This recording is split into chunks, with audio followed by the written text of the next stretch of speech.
Hello everybody, it's Mrs. Pound and I'm back with another video for Chapter 3, Introduction to Cells from BJU Biology's 4th edition. So today we're still in we're going to section 3b and it's about cells and their environment. Our objectives for today's video are going to be to explain optimal range, optimal point, and range of tolerance, and describe the effects of hypotonic, hypertonic, and isotonic solutions on a cell. And this information can be found in section 3.4, Homeostasis, in your books. So what is homeostasis? We've talked about this a little bit before. It's the dynamic equilibrium maintained by an organism even as external conditions change. Now, equilibrium meaning things stay relatively the same. Dynamic meaning that it does change a bit. It's not exactly the same. There is some movement, there is some change from one side to the other on these things. But the key here is that the inside of the organism stays relatively the same even when external conditions change, things outside of the organism. So the first thing I want to talk about is the optimal point. This is the precise conditions at which something functions best. For example, our body temperature is about 37 degrees Celsius, which is 98.6 degrees Fahrenheit. And our body temperature remains relatively stable. And this is the optimal point. Does it fluctuate a little bit both ways? Yes.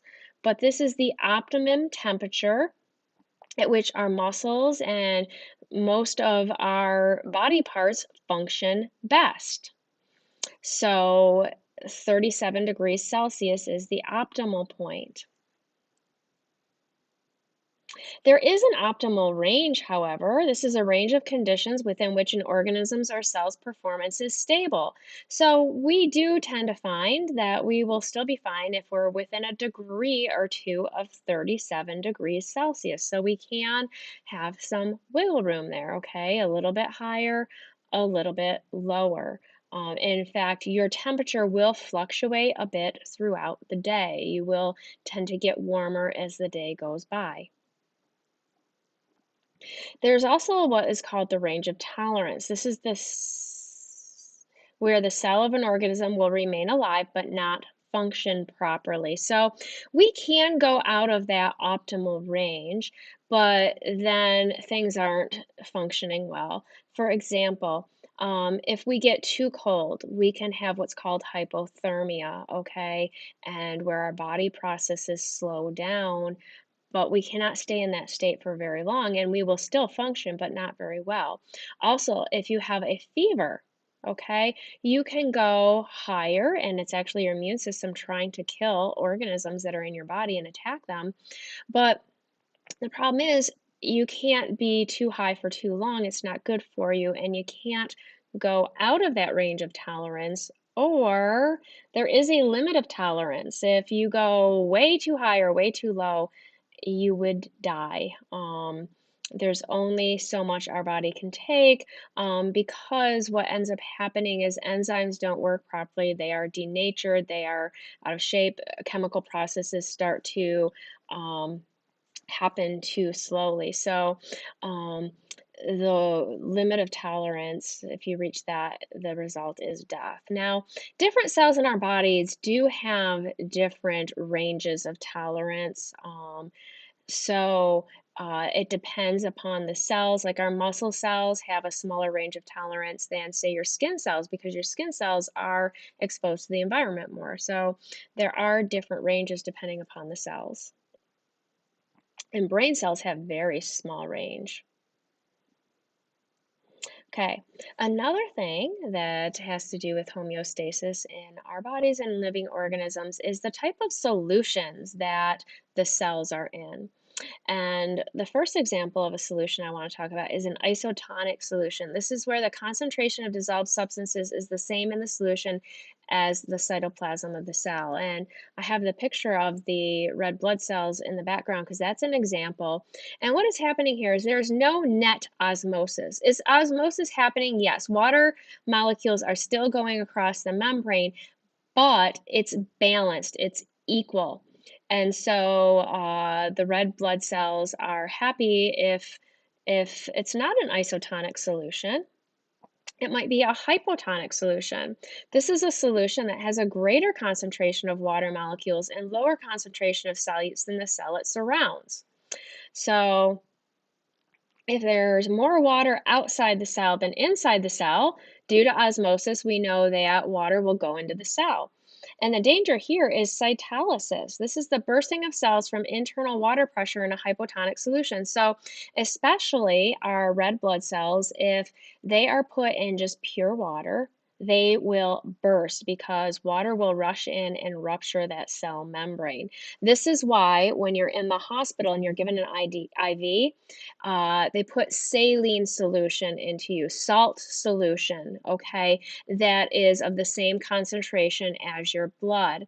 If they put pure water into you, then your red blood cells would burst in cytolysis, and that would be deadly. Now, in plants, the diffusion of water into a cell by osmosis results in a buildup of turgor pressure, and the cells don't tend to burst because of the cell walls. So, in plants, um, they do like a slightly hypotonic solution so that they can maintain turgor pressure. Otherwise, plants get really wilty, so that's not good for them. Um, and even a lot of freshwater organisms, they live in a hypotonic solution, but remember from your cell structures, they have something called that contractile vacuole, which actually will release water from the organism that is accumulating so that they will not burst. So cytolysis will not happen. Now, if an organism or our red blood cells are placed in a hypertonic solution, that means the substances dissolved outside the cell are more abundant than those in the cytoplasm. So there's um, this would be like salt water, and that's why I have the onion. This picture should look familiar because we did this in lab, where we dehydrated essentially. So it will dehydrate the cells.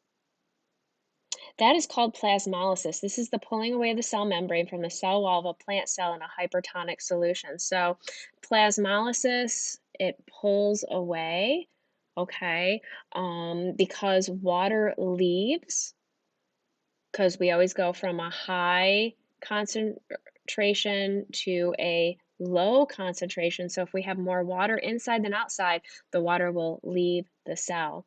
Now, if this happens with your blood, if your saline solution was more concentrated outside than inside, your red blood cells would shrivel up.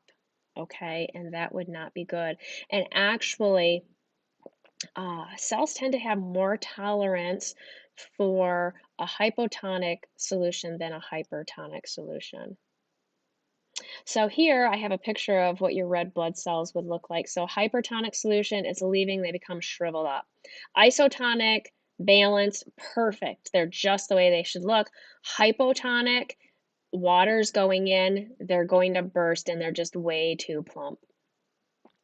So our objectives for today's video were to explain optimal range, optimal point, and range of tolerance, and describe the effects of hypotonic, hypertonic, and isotonic solutions on a cell. Don't forget your 5 questions in your notes and to keep watching the video to answer the questions at the end.